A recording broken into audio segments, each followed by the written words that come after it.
안녕하세요. 오늘 시장 보셨나요? 단 하나의 헤드라인이 전 세계 금융시장을 말 그대로 통째로 뒤흔들고 있습니다. 이 사건이 여러분의 자산에 어떤 의미를 갖는지 지금부터 저와 함께 하나씩 짚어보시죠. 바로 들어가겠습니다. 모든 이야기의 시작은 바로 여기 호르무즈 해협에서부터 출발합니다.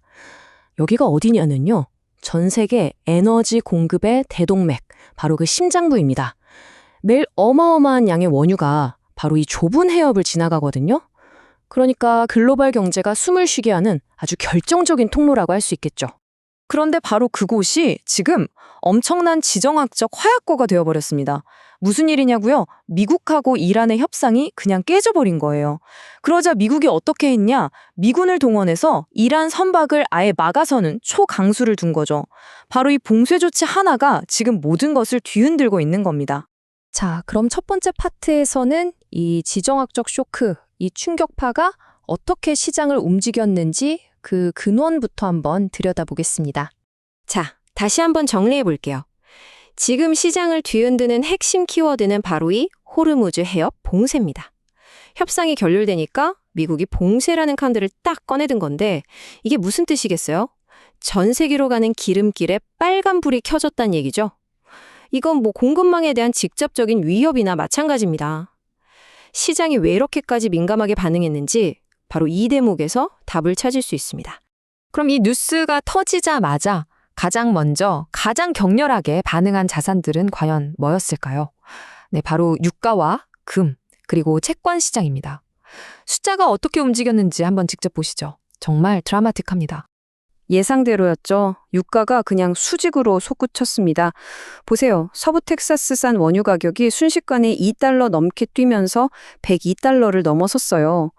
호르무즈 해협에서 기름 공급이 막힐 수 있다는 그 공포감 하나가 유가에 그대로 불을 질러버린 겁니다. 자, 그리고 이 숫자를 보세요. 이게 정말 재밌는 부분인데요. 유가가 오르면 뭘 걱정하게 되죠? 그쵸? 바로 인플레이션입니다. 물가가 뜰 거라는 걱정이 드니까 투자자들은 그럼 나중에 돈 가치가 떨어질 테니 지금 더 높은 이자를 줘야지 하고 요구하게 되는 거예요. 그 결과가 바로 이겁니다. 미국 10년 만기 국채 수익률이 5bp나 뜨면서 4.3%를 훌쩍 넘어섰습니다. 그럼 이렇게 시장이 어지러울 때 똑똑한 돈들은 다 어디로 숨었을까요? 네, 바로 이겁니다. 언제나 그랬듯이 금으로 물려갔죠. 이런 불확실한 상황에서는 일단 안전한 곳으로 피하고 보자는 심리가 강해지니까요. 금값이 오른 건 지금 시장의 불안감을 그대로 보여주는 아주 전형적인 신호라고 할 수 있겠습니다. 자, 그럼 이제 가장 궁금해하실 주식시장으로 한번 가보겠습니다. 그런데 여기서부터 이야기가 아주 흥미진진해집니다. 왜냐하면 주식시장의 반응은 그렇게 단순하지 않았거든요. 아주 복잡한 이야기가 숨어 있습니다. 겉으로 보이는 지수만 보면요. 미국 시장은 정말 아무 일도 없었던 것 같아요. S&P 500, 다우, 나스닥 지수가 전부 0.00%로 끝났으니까요. 와, 정말 신기하죠? 하지만 이 고요한 수면 아래에서는 정말 엄청난 힘겨루기가 보이지 않는 전쟁이 벌어지고 있었습니다. 이게 바로 그 속사정을 보여주는 장면입니다. 시장이 완전히 둘로 쪼개진 거예요. 한쪽에서는 나스닥의 반도체 같은 기술주들이 아니야, 우린 괜찮아 하면서 시장을 힘껏 밀어 올리고 있었고요. 다른 한쪽에선 다우존스의 전통적인 산업주들이 이러다 경제 큰일 나는 거 아니야? 하는 불안감에 시장을 아래로 막 끌어내리고 있었던 거죠. 이 두 세력이 정말 팽팽하게 줄다리기를 하다가 결국 기가 막힌 0.00%라는 숫자를 만들어낸 겁니다. 시장을 좀 더 잘게 섹터별로 나눠서 보면 이 그림이 훨씬 더 뚜렷해집니다. 보세요. 기름값이 오르니까 당연히 에너지 관련 주식들은 2%나 뛰면서 축제 분위기였죠. 반면에 경기가 나빠질까 봐 걱정되는 유틸리티 같은 섹터는 1.7%나 뚝 떨어졌습니다. 그러니까 시장 전체가 움직인 게 아니라 이 안에서 누구는 웃고 누구는 우는 희비가 정말 극명하게 엇갈린 그런 하루였습니다. 자, 그럼 이제 시선을 아시아, 특히 우리 한국 시장으로 한번 돌려볼까요? 지금 전 세계 시장이 어떻게 갈라지고 있는지를 정말 적나라하게 보여주는 곳이 바로 어제의 한국 증시였습니다. 정말이지 완전히 다른 두 개의 시장이 공존하는 듯한 모습이었어요. 이 차이 좀 보세요. 정말 극과 극이죠? 우리나라 대표 선수들이 모여있는 코스피는 글로벌 불안감에 그대로 얻어맞았습니다. 외국인들이 삼성전자, 현대차 같은 수출 대기업 주식을 막 던지면서 0.86%나 빠졌어요. 그런데 코스닥은요?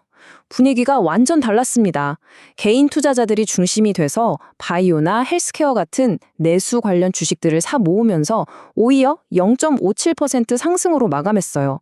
한 나라에 이렇게 다른 두 개의 시장이 있었던 겁니다. 그럼 도대체 누가 팔고 누가 샀을까요? 이 데이터를 보면 그 구도가 선명하게 드러납니다.